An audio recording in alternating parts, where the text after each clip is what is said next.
H.W. Moore, and this is another episode of Learning Synthesis with Pure Data. This episode contains lessons 13, 14, and 15. Lesson 13 is filtering, lesson 14 is mixing and panning, and lesson 15 is saving parameters. Basically, in these three lessons, I make a filter section where we're going to use a voltage controlled filter to basically massage our frequency spectrum a bit to make some more refined sounds. We're also going to use the mixing and panning module that I made to be able to take these two signal chains that we have and pan either one across the spectrum and also control their volume compared to one another respectively. And then the final bit is a module that allows you to save and open parameters, so you can basically save your own patches and reopen them later. Before we begin, though, I want to thank all of my subscribers. We have 72 right now. We currently have the goal of getting to 100, which means we could have a short URL on YouTube, which would be really nice. So if you're enjoying these videos or you find this video useful, please do subscribe to the channel. It'll help us get to that 100 faster.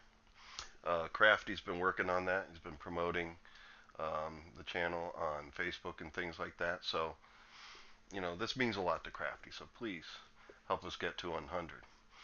And so now, before we begin the lessons, I'm going to show you a little bit about where the synthesizer is at now, which is just about done. And I'm going to show you how all the mechanisms work and everything, just so you can kind of see the overall thing. And then we'll get into the lessons.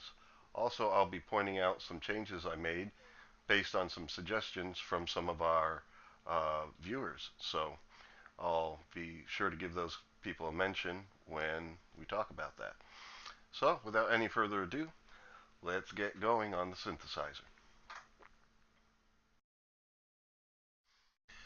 Okay, I'm beginning this episode with the traditional welcome to my website view, lwmmusic.com. If you go to the learning page, which is right here, you'll see that this series is right here on the learning page. This is the previous lesson or set of lessons, and the current set of lessons 13, 14, 15 are going to be right here on top after I finish this video. And right below there'll be the link to the package of software.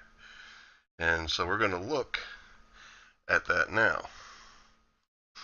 Basically, it'll be a zip file with a folder in it, lessons 13, 14, 15. And here's what you'll see in that folder. I'm going to zoom in with my magnifier here a bit, if it gives me the magnifier. Where are you, magnifier?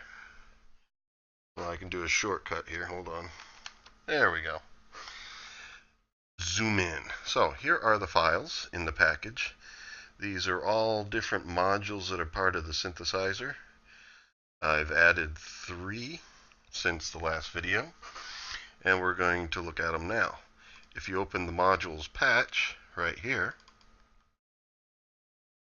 you'll see this is the finished synthesizer. Looks like that. Let me zoom out so you can see it in its full form. There we go. Get the magnifier out of the way. Alright, so this is how it looks all together. At the top, this is the MIDI input section. I got a comment on one of the videos asking about this MIDI input section. This is basically something to view MIDI data coming in. Also, this is where you set the channel of what channel you want to receive the MIDI data on. It defaults to 1. But here, basically, you'll see, here, let me make sure that I have my MIDI going. So I'm going to go to the media menu. Let's go to MIDI settings here. And the input device is, yes, that's correct. So I should be receiving MIDI No, I am not. Hold on just a moment. Let me make sure this is right. It's supposed to be the SL Mark II. Okay. Oh, I know what it is. This keyboard I have has an auto map function. When that function's on, for some reason, a lot of software doesn't receive some of the MIDI controller stuff. There we go. Now it's moving. I see the pitch bend moving as I move it. There we go. Now it's kind of quiet here. Let me see. I'm going to make sure that the volume's up a bit here.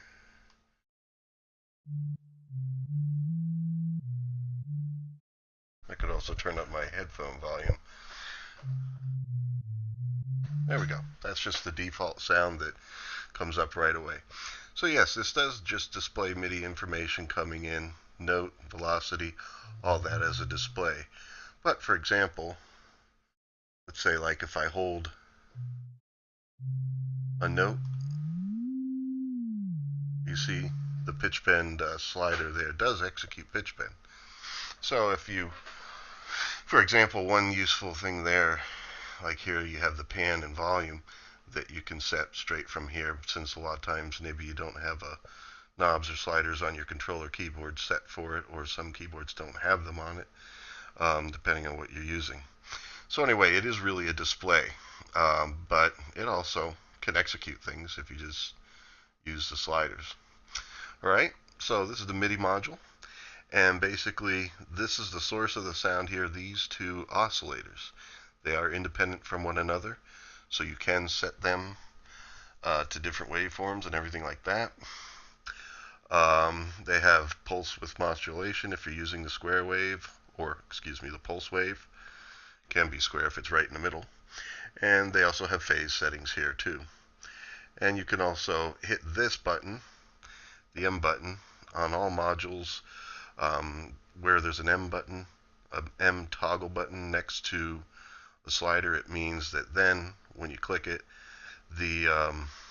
I don't want to click it right now because I don't want to change it, but basically when you click this, then the mod wheel will control this as well. And so you could have the mod wheel controlling multiple things as long as their toggles are checked off. But anyway, these are the two source oscillators, carrier oscillators. And then here's the amplitude modulation and frequency modulation oscillators here, complete with envelopes. We did this in previous videos. And basically, the signal from this oscillator goes through here for amplitude modulation. And here, this is like an FM pair, where basically you set your FM settings here, and it feeds that information into this oscillator, and then it comes out of this oscillator and continues. But this is signal chain 1, and this is signal chain 2. And signal chain 1 then goes up here through this filter, which will be lesson 13 coming up, and then through this envelope.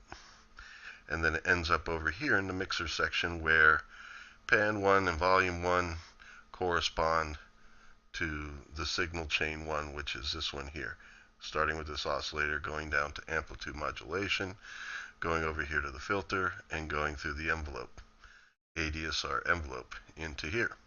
So you can basically set the level of that oscillator here with the mixer and pan it around so that the oscillators can be panned to different sides anywhere across the stereo spectrum. And then both signals come out here into this audio output, which then if you hit the record here, you can record straight to file. You can mute things quickly if you need to here, and it shows the left and right output. At that point, it's already mixed. Like basically the signal chain 1 and signal chain 2 are here. Signal chain 2, as I said before, starts with this oscillator, the frequency modulation section, and then it goes through this filter and this envelope here, and ends up in the mixer over here. So you can mix the two different signal chains the way you want to. Incidentally, another thing I want to point out, I got another comment from a subscriber that had remarked about how I had sub patches here They were called PDV, and I basically, to me, that meant volume. PD meaning when you make an object type PD space and then something afterwards, you create a subpatch. It was basically a subpatch to make sure repeated values didn't get sent through. And the subscriber informed me about the change object, which does the same thing in just one object. So I put change objects in, and basically now we have change objects doing the same work, and the difference isn't huge, but why have those subpatches when there's an object made to do just that? So I put them in, and basically they are in here. The middle inlet for each of the module sections is MIDI, and this is so MIDI data that comes into here doesn't send repeated information. The reason why that's important is here in this MIDI output section, it sends all the MIDI data as a packed message, and then each module takes that packed message, unpacks it, and then whatever's needed for that module then goes through the patch into what it needs to go to.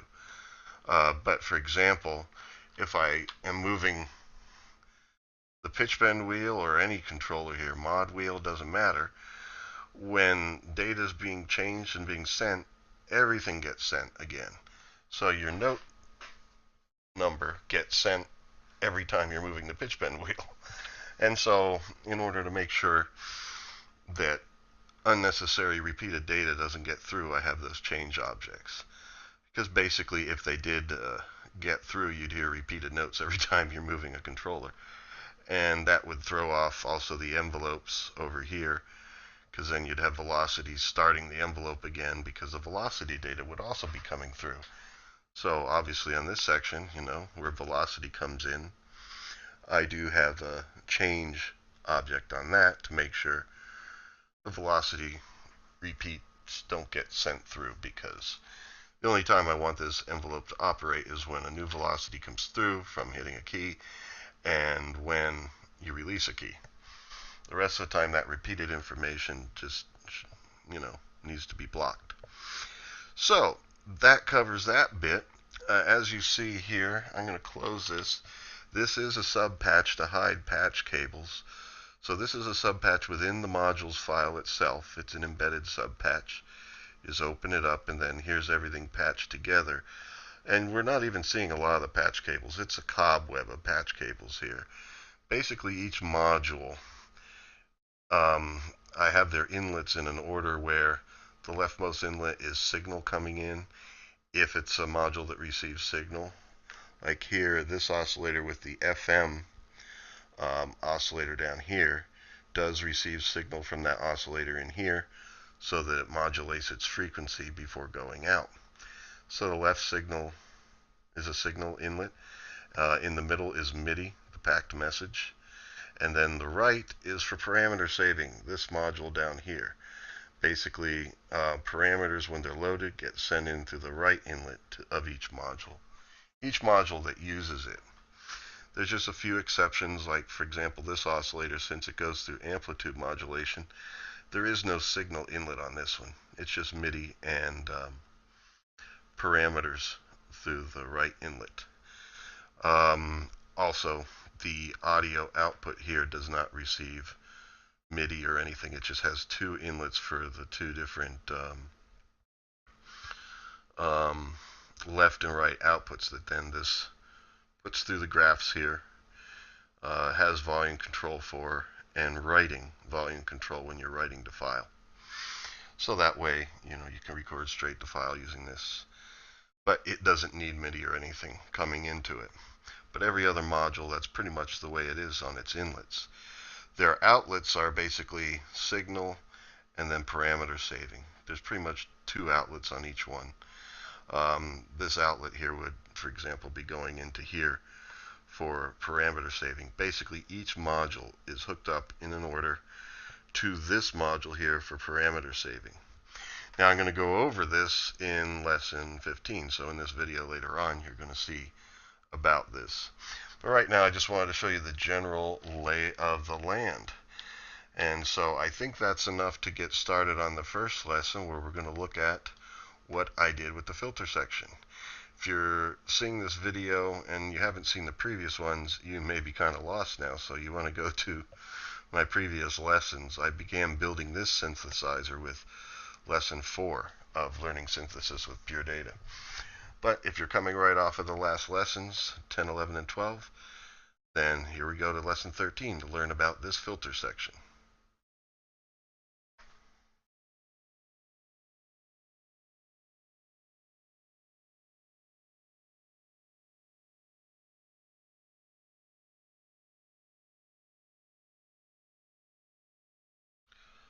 Okay, so this is lesson 13, filtering.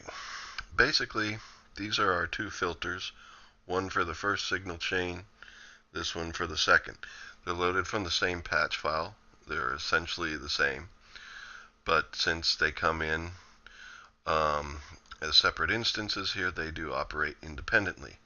But their file is the VCF file in the file list here. Or no, it's filter. So they load from the same PD file. So anyway, let's look at it. I'm going to right click on it. Well, hold on. Right click on it again. And now we're within the filter file. I'm going to zoom in so I can show you basically how it's set up.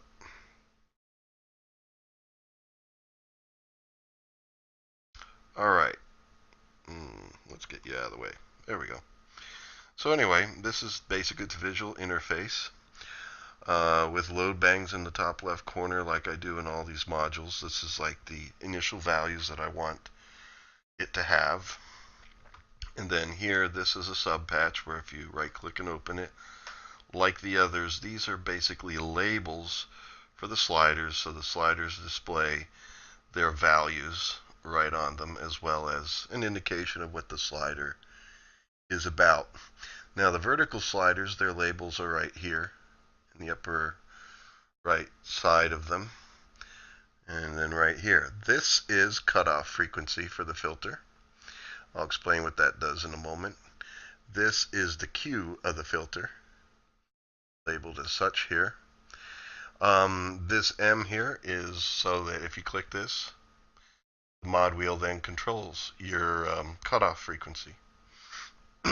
And then there's another M here toggle that allows you to control the frequency of the filter's oscillator. These filters are basically set up with an oscillator that you can basically oscillate them, and we'll see how that works in just a little bit. And down here is the amount of oscillation. It's kind of like the modulation index, or literally the amplitude, the distance up and down that the oscillator goes up and down. So you could create a certain amount of depth as you want to for this oscillation. So what I'm going to do here is operate it first, and then we'll come back in to this sub patch and look at it. But basically, what I'm going to do here is I'm going to turn off the second signal chain. We'll talk about the mixer later. But basically, I want, here it is, this is volume 2. I just want to hear one signal chain right now, just so you can hear the demonstration. I'm going to put it on sawtooth. There we go. So now we have a sawtooth waveform coming in. Now this filter section is best used with some sort of complex sound. If you just have a sine wave over here, you're not going to hear much filtering, because basically what this filter does is it filters out, or actually it passes through those things you set to pass. It's set up right now as a low pass filter. So basically it passes things below a cutoff frequency.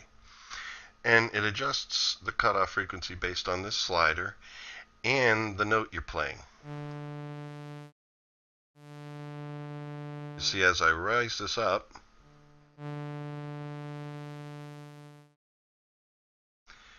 it's now cutting out harmonics. The more you have it down, the more it passes here. Actually, the way this is sounding to me, This isn't low pass. I spoke incorrectly then. This is actually a band pass because it does have a Q over here. So basically, this is where you can set it right about there. For example, we're cutting off some of the lows. It sounds a little buzzier. And then this Q is how wide the filter is open. It's passing this band in this region, and then this Q allows us to see how wide it is. And actually with the Q up, it expands what gets passed enough that, yeah, it does have basically low pass functionality as well, because basically at this point it's passing everything below this point.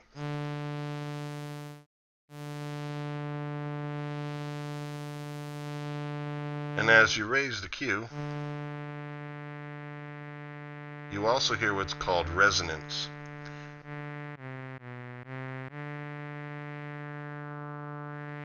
Because whatever frequency you set this cutoff frequency at, you're going to hear, based on the Q setting, you're going to hear a little more resonance, or it's going to stand out in that frequency region a little bit more. So this allows you to shape the sound a bit.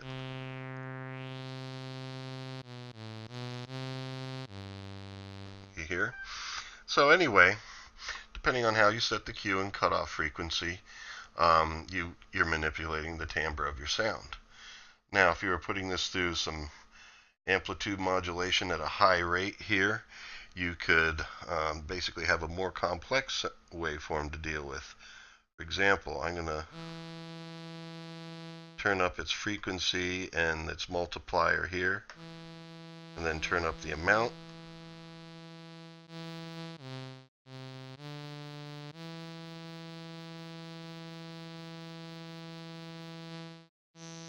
There we go. We don't have to worry about pulse width. This is on sawtooth. So anyway,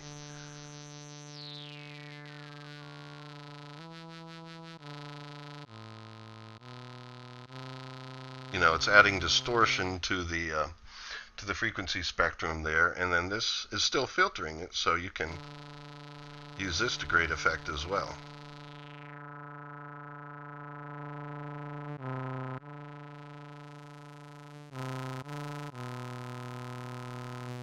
And the same thing would be true for this signal chain here, where you have the option of using frequency modulation. And you can use the VCF, which stands for voltage control filter, over here. And so this one corresponds with this signal chain. So you could do filtering on both signal chains. So anyway, I'm going to actually turn this down here, the amount as well.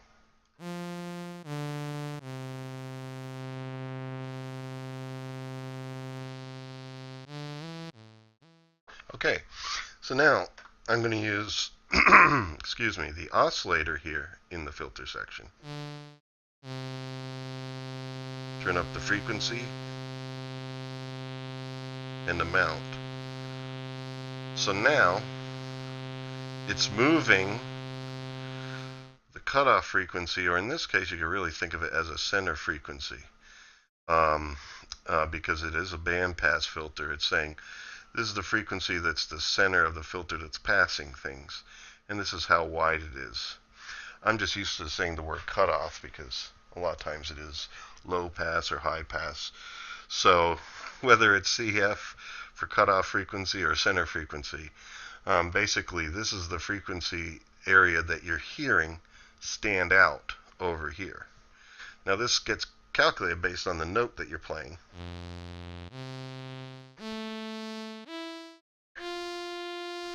So you don't have to worry about this frequency being good for low notes but not effective for high notes and so forth, because it does adjust this proportionally based on what note you're playing. And so you're hearing this center frequency go up and down.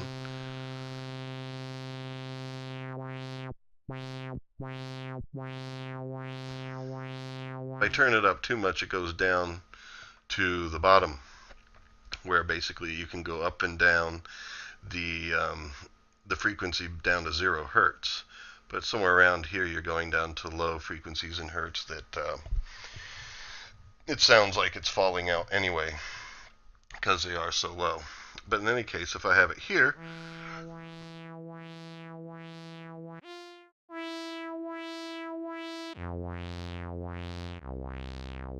it doesn't matter what note I play, the frequency doesn't go away, but it's sweeping a rather wide range. And if I put this on mod wheel, for example, the mod wheel will now control this.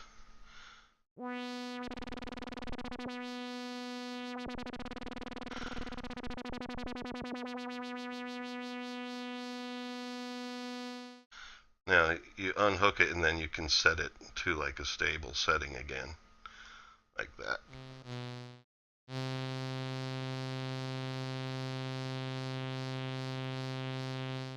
So anyway, let's look at the patching so you can see how this works. Alright, so here we go. Basically, this is where all the stuff's taking place. It receives note values, so it knows what note you're playing and can calculate the center frequency based on that note. Now, the center frequency slider is hooked up over here, where basically I have it set that, you know, the mod wheel, if this is toggled on, then controls these sliders. But when this is toggled off, the spigots here are off, and the mod wheel doesn't control them anymore. If you don't like the fact that it controls the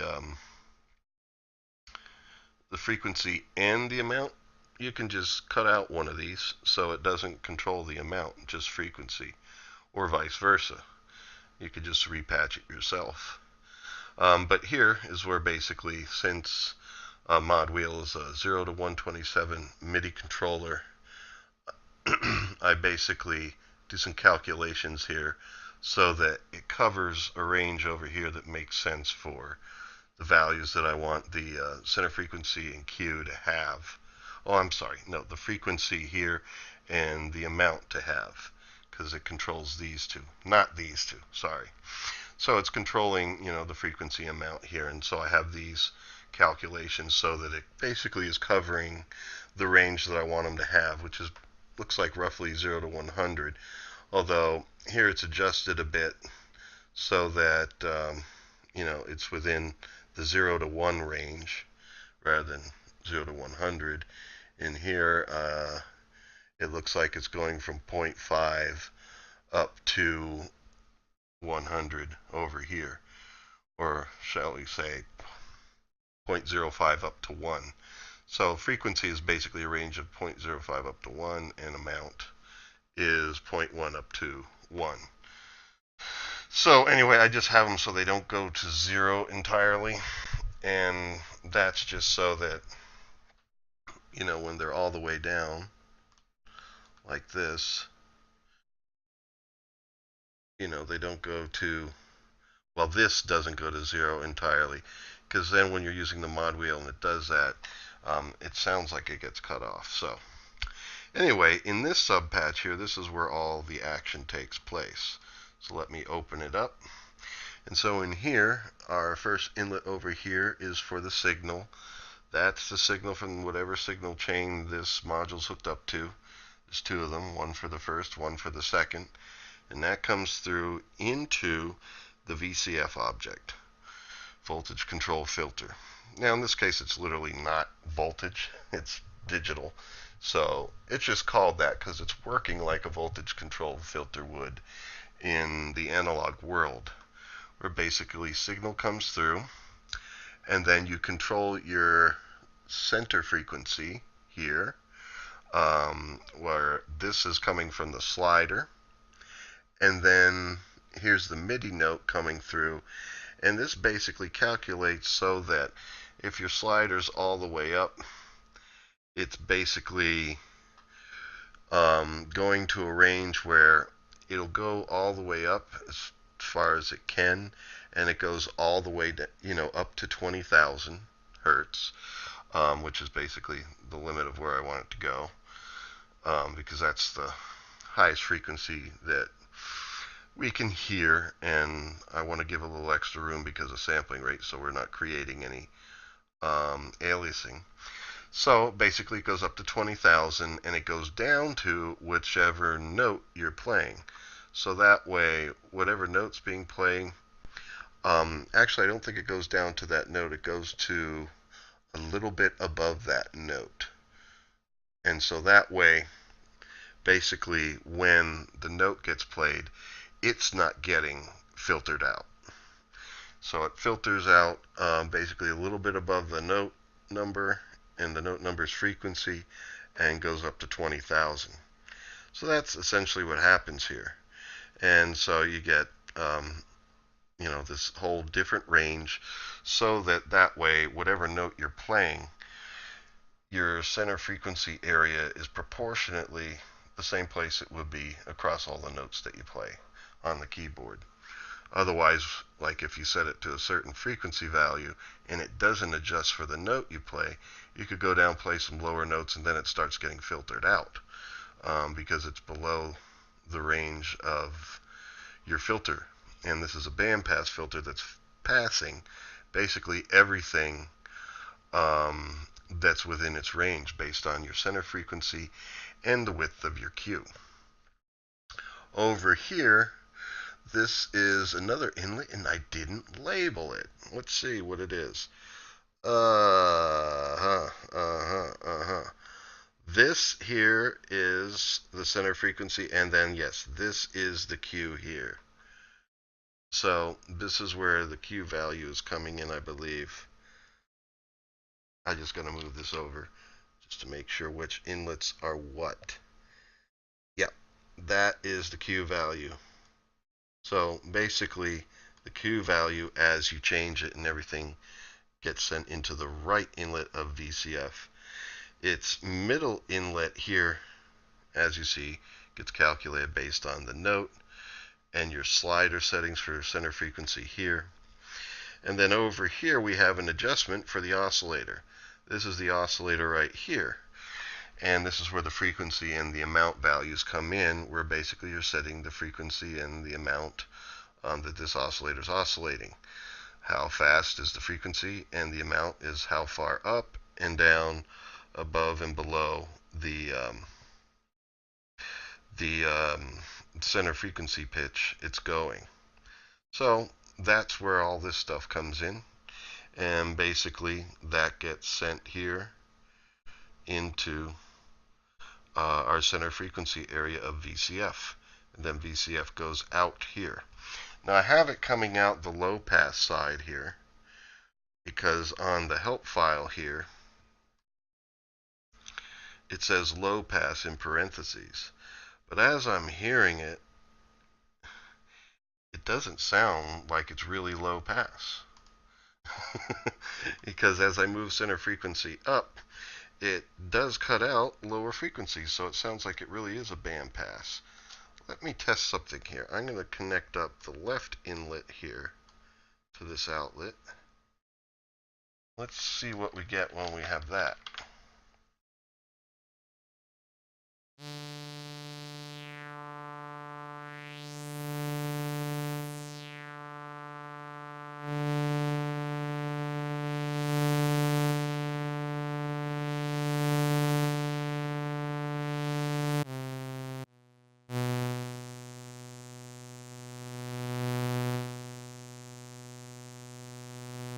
Now, since I'm not hearing the low frequencies disappearing here, like here, if I make the cue narrow, like it is now, narrow is up.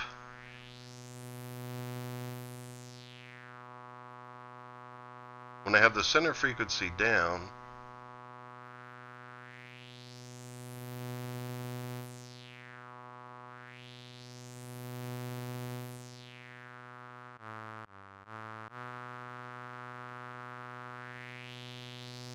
I hear the resonance going higher in frequency here.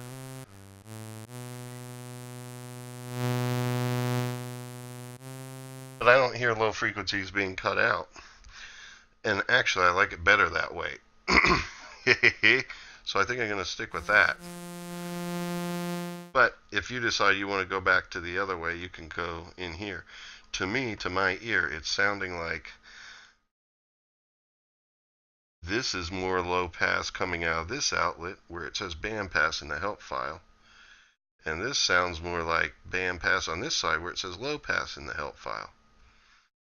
So, whatever. You get to decide which way you want it. Now that you've seen the video, you can adjust that if you want, depending on which way you want it. And probably in the future, I'll make adjustable filters and so forth. But right now, I'm just trying to get the basics down, and I can expand on the synthesizer as we go. So that's basically our overview here of the filter section.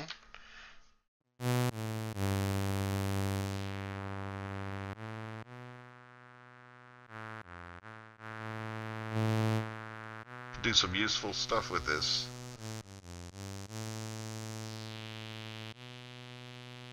And then, of course, let's modulate it.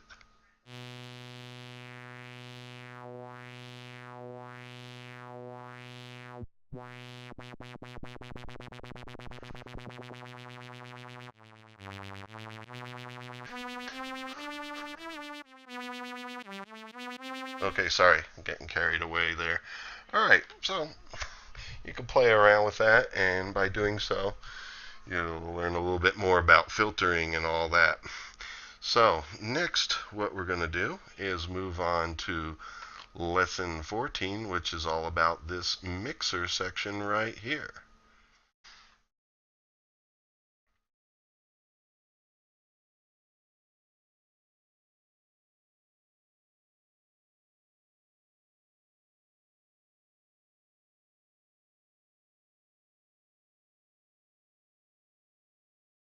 Okay, so this is lesson 14, mixing as it pertains to synthesis. As I said earlier, we basically have two signal chains. The first, starting in this oscillator, going through this amplitude modulation section, going through this filter, and then going through this envelope here. It then goes into this mixer section where it is controlled by pan 1 and volume 1.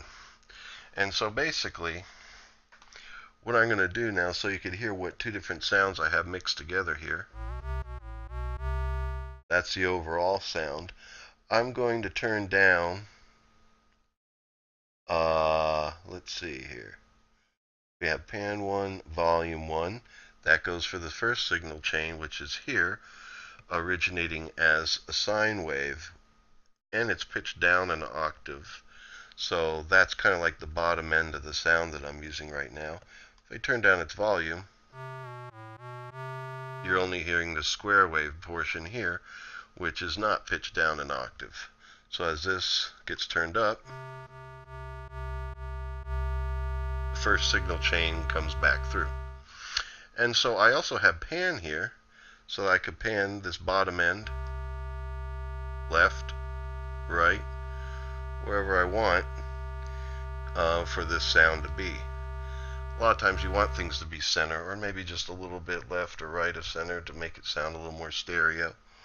If I wanted it to sound a little more stereo, make this go a little left, and then the square wave, which is signal chain 2, go a little right. That might be a little too much. There we go. You know, it expands the sound a little bit.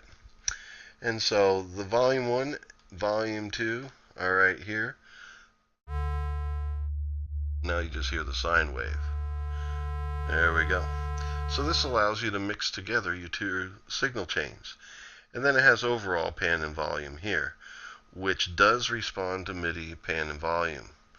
I don't have a knob on my keyboard set up as MIDI controller 7 and 10 right now. 7 is volume and 10 is pan, but if I use these sliders over here, it's basically doing the same thing. So you could use either of these, although this is really to correspond with MIDI signals coming in. And if you don't have MIDI pan and volume set up on your controller or something, you can do it this way.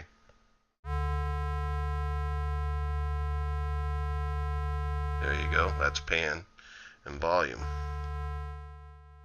Now this, when we get to the patch saving thing later, where you save the sounds that you set up, these MIDI information is not part of it. So if the sound you have needs to have a specific pan or volume saving, or specific settings for pan and volume, you can do it here, and this does get saved with the sound. But it also responds to pan and volume coming in from MIDI. So if you're using this with like a sequencer, or you have MIDI controller knobs on your keyboard set up to control MIDI controllers 7 and 10, you can then control pan and volume via MIDI, and that way you don't just set it here. Basically both options work, but whatever the settings are here, this gets saved. Like when I save this patch, it will save with it. So let's just look at the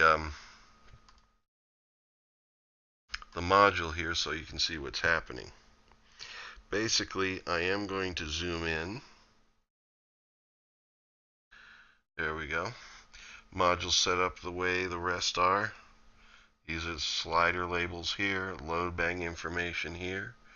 I like to keep things pretty much center, and maybe like, what is it, 0.5. This gets sent out to center things. And I don't have any standard volume settings. Oh, yes, I do. 0.8 here. This goes to the volume sliders. So basically all the pans start off at 0.5, which means center, and all the volume sliders get starting off at 0.8, 80% of the way up. So basically here is where these sliders control signal coming in. Basically you have the two signal chains coming in here to the left and right inlets. So this would be originating on the left oscillator, going through amplitude modulation in the top two modules for filtering and ADSR envelope, and then this one would be the other signal chain. And so what happens is, this is where, pan 1 and volume 1 control the panning and the volume of signal chain 1. And then, of course, the sliders for pan and volume 2 control the signal chain for pan and volume 2 over here. And then they get added together, and the bottom two sliders control the panning and the volume of the overall sound. And basically, MIDI comes in here, where MIDI controllers 7 and 10 are coming in here, and this is where they get divided by 127, so it's a range of 0 to 1, and then that basically goes over here to control your overall pan and volume. Now the thing is, over here in this section, basically they're all set up the same way. The way I have it set up is, for example, your pan slider here goes into swap 1 through a subtractor and into pack in line. So what swap 1 does is, this is an object where whatever comes in through the left inlet comes out the right outlet, and whatever comes in the right inlet or is the creation argument comes out the left outlet. So basically, as you move the pan slider, the number comes out here that you're setting the slider to, and 1 perpetually comes out here. So you're constantly getting 1 minus whatever number you have in the slider. And then on this one, it's basically the opposite. Basically, whatever number the pan slider's at goes through the pack in the line directly. Over here gets swapped. It basically is the inverse, 1 minus whatever that number is. Because basically, if you want things to be panned to the left, and you're basically moving this pan slider all the way to the left or down to 0, what happens over here is 1 minus 0 is 1. and it basically goes through as full strength. And then on this side, it is just 0 that the slider's set at, and that goes through here. So basically, on either side, if you move the slider up to, let's say, 25 here, basically what's happening, well, really 0.25 or 0.27 is what I have there. Basically what happens over here is it's coming up with the number 1 minus 0.27, which is 73.73. And on this side, it's 0.27. So that way, whatever the left side is, the right is the opposite, and vice versa. And that way, when you move the slider left or right, you're going to hear the sound moving left or right, because it's controlling the amplitude of the sound. Here are the amplifiers right here, the star tildes. And I have everything going through a PAC F50 and line tilde, so that whatever number's coming through, it's being changed at the audio rate over 50 milliseconds. That way you don't hear any snaps. You don't hear any artifacts as like the amplitude of the signal gets adjusted too abruptly. Because when that happens, you hear snaps. So in this case, you don't hear snaps. It smooths it out. And down here for volume, well, it's just the same on both sides. So that way, whatever the signal strength is for the left side and the signal strength for the right side, it gets controlled here on a range of 0 to 1. So basically, as you move volume up and down, both sides go up and down in volume, depending on what their pan settings are beforehand. So that's basically the way it is. It's the same design on all these, how it works with the sliders. It's just one's for pan and volume 1, one's for pan and volume 2, and then here they get added together where you control the overall pan and volume. I do have them multiplied by 0.5 here before they go in, so that way if you have them set all the way up, they're basically cut in half each side, so that way they're not going to go above 1, so you don't have clipping or distortion. Another way of doing this, and I'm thinking about in the future enhancing it, is probably have just one volume slider for 1 and 2, meaning as I go to 1, we're going to hear this more full strength and this less full strength, where basically this would be the inverse of this, kind of like how the panning's set up. That way they both all add up to 1 at the end, but if you move it to the left and you have basically signal chain 1 set at 0.25, this signal chain will be set at 0.75, and vice versa. So as you move the slider around, it's basically like a mix slider. I think I might go ahead with that in the future. I don't know. At this point, it is kind of nice, though, on this thing to be able to set one of the volumes down and just hear the one side. If I went that other route, I wouldn't really... Well, actually, I could do that. Yeah, you could turn it all the way to the one side or the other and just hear the one signal. So I might do that in the future, turn it into like a mix slider where you mix 1 and 2, rather than having sliders that go all the way up or down for each one. Okay, so that's basically the mix section. It's quite simple, but it's necessary so that way you can control how loud one is in proportion to the other. And the use of that, excuse me, as you see, like with the sound I'm on that has square and sine, I'm going to try to put these more back into the center again. Here we go. Bugging me having it bassy to one side.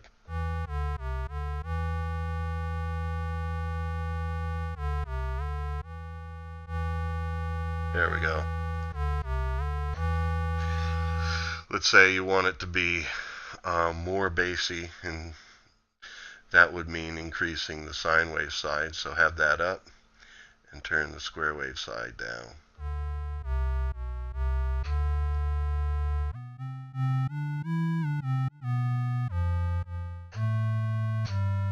There you go.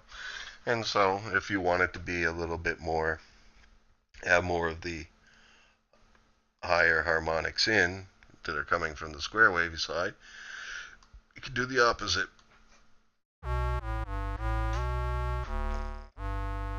So now it sounds more squarey and less siney. But anyway, that's the mix section. Basically what comes out of this is just two signals, left and right, and it goes straight into the audio output here. So your mixer's right here for mixing the two signal chains.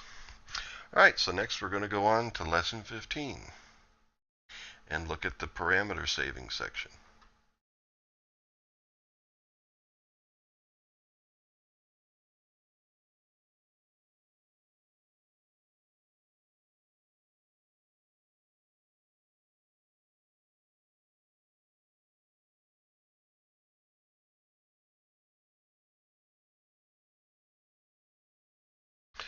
Okay, so this is lesson 15 about this parameter saving module that I have here.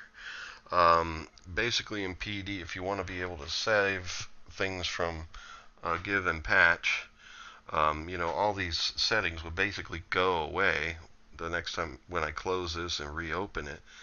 All the settings would basically go away. The load bangs there in each module would call up default settings. But if I want to be able to design different sounds with this synthesizer, save them and then reopen them, I need to have like some way of saving my data to file.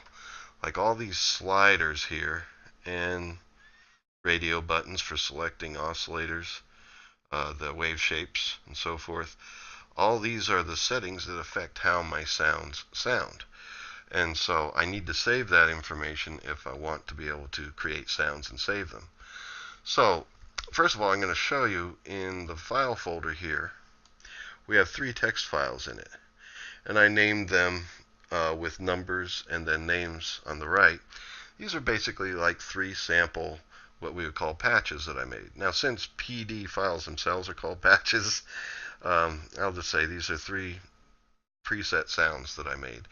And you can create and save your own now.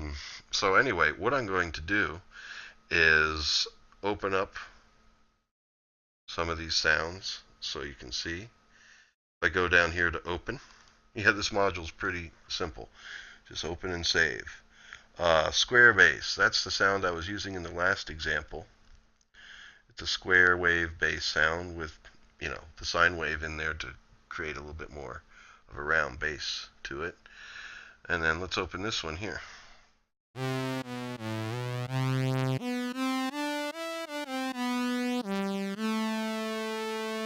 A nice sawtoothy, spread sawtooth sound.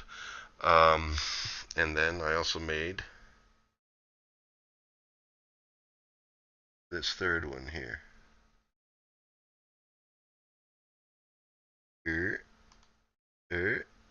This one.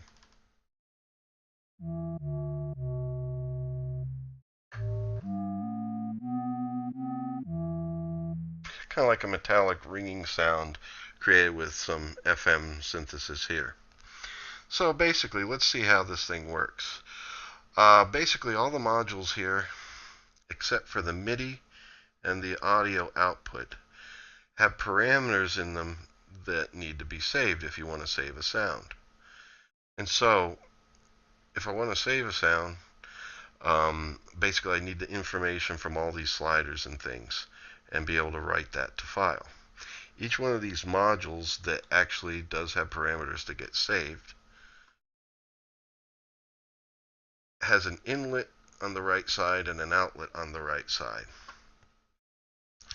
And so these inlets and outlets are basically the information that comes in from the saving module. Like when you open a file, the information comes in here. And when you save a file, the information goes out here.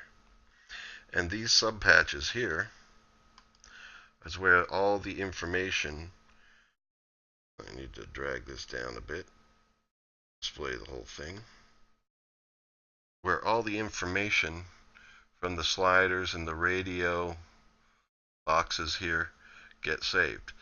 All the sliders in this radio box and even the mod wheel toggles have send and receive symbols. For example, you see here this has a send and receive symbol. All of them have $0 at the beginning because basically that means everything here that is its separate standalone file that gets loaded within the patch whenever something has a $0 at the beginning, it means a local variable that generates a number each time a patch file is loaded from file. So since these are separate files on disk, each one that gets loaded in has its own unique number that basically comes in place of the $0. So that way, since I have two oscillator sections, this oscillator section has the same send and receive symbol as the other one. But since they're loaded from file, when the one oscillator comes in, it has a different identity than the other oscillator, and that $0 takes care of that. So that way when I set things with these sliders here, it's not affecting the other oscillator. Because basically, this oscillator that I open now and this one here are the same file on disk. It's just each time it's open, it gets a unique number put in place of that $0. So that way, and here's the sub patch that we were looking at, anytime you move a slider and stuff like that, the information comes in here. And you see I even have number boxes so you can see it. And basically it triggers bang float, because basically this is a packed message and only the first inlet triggers the message to be sent. So basically for each of the rest of them, anytime a number changes, it adds it to the packed message and sends it out. And basically I have the opposite up here on the inlet section, where basically the packed messages come in and get sent out to all the receive symbols of the sliders here. So when you open a file, the portion of that file that goes with this module comes in here and goes out to these guys. Now we got to look at the actual save and open module itself to see how this stuff gets saved to disk. So let me close these up and then open this guy. So actually, before I open it up, each one of these modules has a write inlet and outlet for bringing in parameters and sending out parameters. Each one of them except for MIDI and audio output, because none of this stuff needs to be saved. The rest of this stuff needs to be saved for you to save the information that makes a sound what it is. Now if I open up this module, as you see it's a little big, basically everything gets saved as one big giant packed message. This here is basically all the inlets bringing in all the information from each of the modules that actually is part of saving things. And the messages coming in from are packed messages. So here it unpacks them and adds them to this one big packed message here, which would be all the parameters for the whole synthesizer. And now I'm going to zoom in to show you the rest here. Basically, I use the, get this out of the way, the text file object. Basically, all your parameters get saved to a text file. Basically, as things get changed throughout the patch, it comes through. And it comes into here, and it comes into this packed message. So every time you change something, it does end up here. And it gets changed here. But this stuff doesn't get through and get stored until you hit the save button. And what the save button does is it begins a chain of events here that deal with the text file. First thing, when you hit the save button, it uses the save panel object. This does not connect into here. This actually goes underneath it. This connects to here. It hits the save panel object, which basically causes it to open up, and by default it opens up in the folder where the patch is. That's why all the text files are there. And then what it does here is, after you type in the name of the file that you want to save, or click it, if you double click it, it'll put the file name into the save panel object. And then what it does is it then writes it to here. Basically, this is a write message telling it write $1, meaning write the first information that comes in here. Save panel, basically after you select something or type in a file name, sends into this message in place of $1 the file name. And so it says write to the file name. And that goes into text file here. Now, what happens, now this happens after these other things here, actually. Because basically when you hit this bang, the first things that happen are right here. It clears the object. There's a delay 10 on this that sends the number 0 into the first inlet of the packed message. The rest of the packed message is all the information we want. The 0 is just there as a dummy value because as soon as something goes into the left inlet here, it goes out. So I put a 0 in and it goes out. But here, what it's saying is it's going to add to the buffer in text file that eventually gets written to file. It's going to add the second variable, the third, the fourth, the fifth, the sixth, and so on. So it's basically adding all this information to the text file object here. But you notice I don't have a $1 because I don't want this 0 here. That's just to get the thing going. And so it doesn't include that. It includes all these other variables here, sends them out into text file. And by that time, see, this happens quick enough that by the time you type a file name or select one here, then this write command comes in last and basically tells text file to write to that file name. But the order is important. It's got to be cleared, provided information with the add command, which is right here, this message, and then it's told to write to the file name, and so it writes to the file name. Now down here, it's basically the opposite. This is all the stuff that you load from file. So if you hit the open button, it goes down here to open panel. And what open panel does is it opens up an open panel where you can select a file or type in a file name, and then it triggers two bangs here. One is to read $1, which is basically what comes out of here. Oh, this is trigger anything and bang. Anything means whatever comes out of this object of whatever type it is, it sends here. And that becomes the $1. So that's the file name. It reads the file name. And that's a command to text file to open up a text file and read it. And then this bang is next. It has a delay of 10 milliseconds on it, so make sure it does this first. And then what happens is right after that, 10 milliseconds later, it rewinds the text file. That's kind of important because as soon as it loads a text file, it kind of like reads it in, and then it's almost like it's a cursor sitting there at the end of the text file. And so you got to rewind it like a tape machine to go to the beginning of the file, and then the bang command tells it to take that information, that first line of the text file, send it out. All this stuff gets stored as one line in the text file, so it really only needs to read one line, and it's just a series of numbers in order that are the parameter values. And so here it basically says rewind the file and then bang, and the bang basically tells it to read the first line. And there's only one bang necessary, and it reads the first line, and what comes out is the stream of numbers that were saved here. It comes out and it gets unpacked because it reads it as one line, a series of numbers, so you have to unpack it. And there's where each module gets its 6 or 7 or 8 or however many parameters it needs.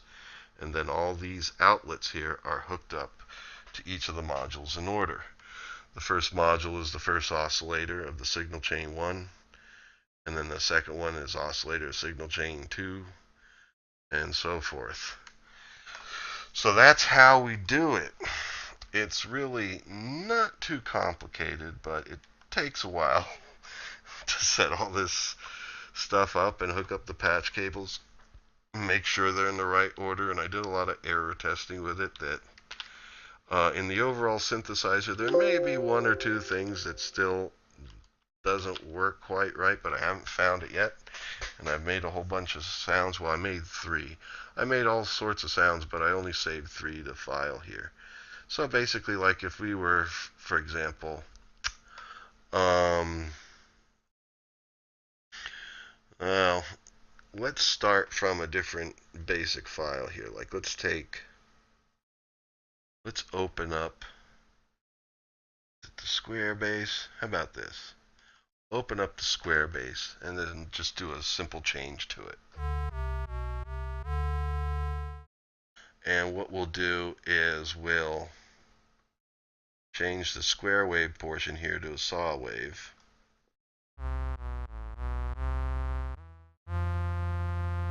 And then maybe change its filtering a bit here.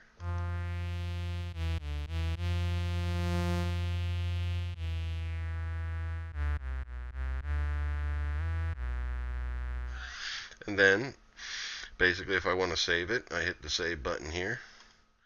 Here's the save panel comes up. And I'm naming these with numbers, just so they appear in order. I guess this will be 004 underscore triangle base. Now, you want your file names. Actually, it does allow spaces, apparently.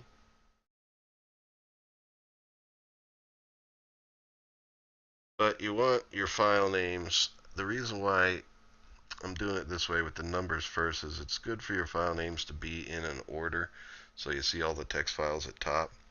So I'm doing 004 space hyphen space. Let's say triangle base. Okay, and that'll be my 4th patch there. And save it.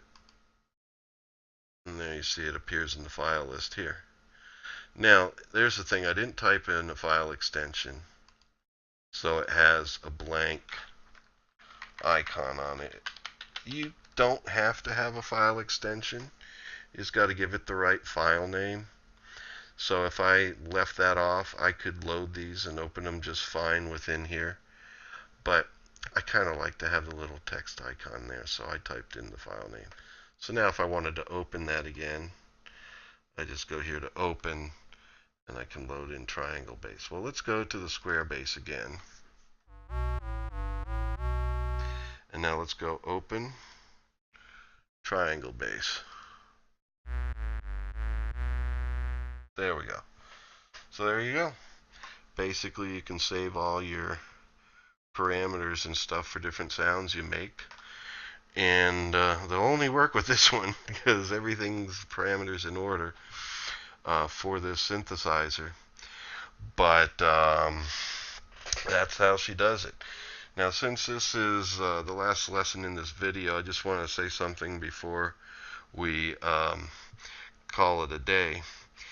And that's basically that since this will be the last lesson for this synthesizer that we're building, it'll be lessons 13, 14, 15. In order to keep going, I do want to keep the series going, but what I'm going to do now is go more on topics rather than just builds. Here, I closed it. I shouldn't have done that. But I'm going to keep doing builds and shift that over to a different series, one I already started, but it's on my software page here. And it's simply called Pure Data Patches. And so there you see I have 2 things I already made, QWERTY MIDI keyboard and this audio output section that actually is used in this synthesizer. I'll probably put this synthesizer up here. I have a file that's not loading. I'll have to fix that. So anyway, over here is where I'm going to have my builds and stuff. It's all kept on the same channel on YouTube. So you have the Pure Data Patches series and the Synthesis series. But in this series now, I'm going to go more on topics of synthesis where I'm not as concerned about making complete builds, but rather sections of components and things to go further with some synthesis concepts and maybe some improvements on some of the stuff I've already made, because already there's some things I'd like to do to make the synthesizer better. But I'll do it in smaller components so we can get more videos out quicker, and that way there'll be more lessons to come quickly. And then as I finish bigger designs of things, those will be in the Pure Data Patches series. Okay, well, that will be it. Now we're going to go on to some closing thoughts with Crafty.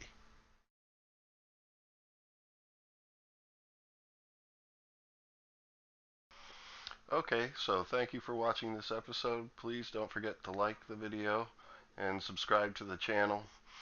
And before we go, Crafty has a few words of wisdom he wants to share with you. Okay, Crafty says, you don't have to fake it if you know how to make it.